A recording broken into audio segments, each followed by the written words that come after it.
जब हनुमान जी को भूख लगी तो निकला सूर्य को। चलिए हम सुनते हैं आपको हनुमान जी ने आखिर सूर्य को क्यों निगला। जब हनुमान को चाहिए था सूर्य। हनुमान अंजना और वानर नायक केसरी के पुत्र थे। उनका जन्म वायु देवता की कृपा से हुआ था और इसलिए उन्हें वायु पुत्र के रूप में भी जाना जाता था। जब हनुमान जी बालक थे तब केसरी को उनके सरदार सुग्रीव ने अपने काम पर बुलाया था। अंजना ने अपने बेटे की देखभाल की। वायु, जो छोटे वानर से बहुत प्यार करते थे, अंजना के दूर रहने पर उनकी देखभाल करते थे। जब अंजना फल लेने के लिए जंगल में जाती थी तो वायु हनुमान के साथ खेलते थे। वे बच्चे की ओर रंग बिरंगे पत्ते और फूल फेंकते थे। जब बच्चा उन्हें पकड़ने की कोशिश करता तो वे उन्हें उड़ा देते। छोटा बच्चा पत्तों और फूलों के पीछे भागता, जंगल के रास्ते, नदियों और पहाड़ों पर उनका पीछा करता। इस बीच अंजना घर आती और अपने प्यारे बेटे को गायब पाती। वह चिल्लाती, हनु हनु, चाहे वह उससे कितनी भी दूर क्यों न हो। हनु अपनी माँ की पुकार सुन लेता और घर लौट आता। वायु एक हवा का कुशन बनाता और हनुमान उस पर तैरते। एक सुबह हनुमान बहुत भूखे उठे। वह खाना चाहते थे। उनकी माँ बाहर गई हुई थी। हनुमान ने कुछ फल ढूंढे लेकिन उन्हें कोई नहीं मिला। फिर उन्होंने सूरज को उगते देखा। सुबह का सूरज लाल दिख रहा था। वह फल बहुत रसीला लग रहा है, हनु ने सोचा। वह झोपड़ी से बाहर भागा और पास की पहाड़ी पर चढ़ गया। वायु ने उसे धीरे से धक्का दिया। देखो, वह छोटा सा बच्चा हवा में उड़ गया था। सूर्य देव ने देखा कि बच्चा बहुत तेज गति से उसकी ओर उड़ रहा है।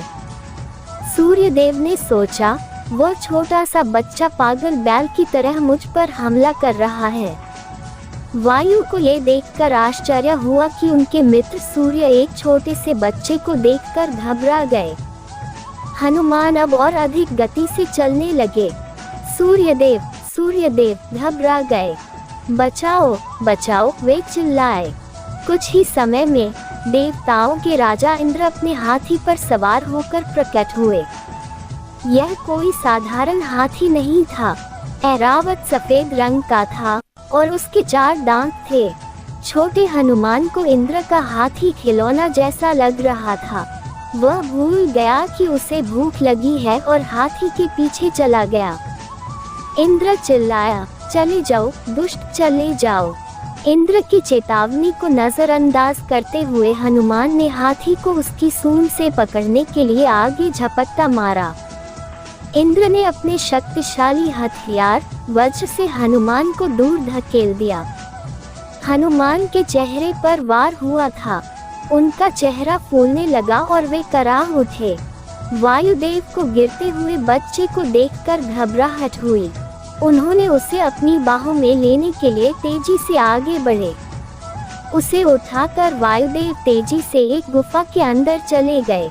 जैसे ही वायु ने खुद को गुफा में बंद किया, हवा चलना बंद हो गई।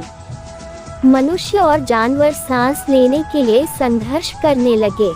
इंद्र चिंतित हो गए क्योंकि उन्हें पता था कि जीवित प्राणी हवा के बिना लंबे समय तक जीवित नहीं रह सकते। इंद्र वायु के पीछे भागे।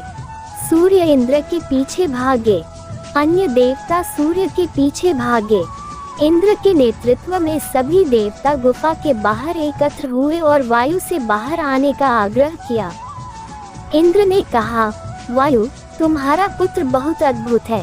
कैसा लड़का है, कितनी ताकत है, और वह निडर भी है। सूर्य ने कहा। इंद्र ने कहा, जब वह बड़ा होगा तो हनुमान महान कार्य करेगा। सूर्य ने कहा, मैं हनुमान को असाधारण शक्ति का वरदान देता हूँ। इंद्र ने घोषणा की, मैं उसे ज्ञान और बुद्धि प्रदान करता हूँ।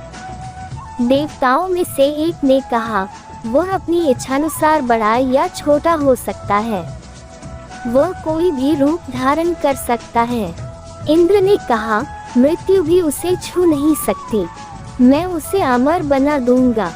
नन्हे हनुमान को मिले वरदानों को सुनकर वायुदेव प्रसन्न हुए। इस बीच नन्हा हनुमान दर्द से उबर चुका था। नन्हे हनुमान को गले लगाए हुए वायुदेव देवताओं का धन्यवाद करने के लिए गुफा से बाहर आए। हवा चलने लगी। मनुष्य और जानवर अब आराम से सांस ले सकते थे। देवता खुश हुए। उन्होंने हनुमान को आशीर्वाद दिया और अपने घर लौट गए। तभी हनुमान को अपनी माता अंजना की आवाज सुनाई दी, हनु, तुम कहाँ चले गए? हनुमान तुरंत वायु द्वारा उपलब्ध कराए गए वायु कुशन पर तैरते हुए घर की ओर चल पड़े। जब हनुमान घर पहुंचे और अपनी मां को गले लगाया तो वायु मुस्कुराए।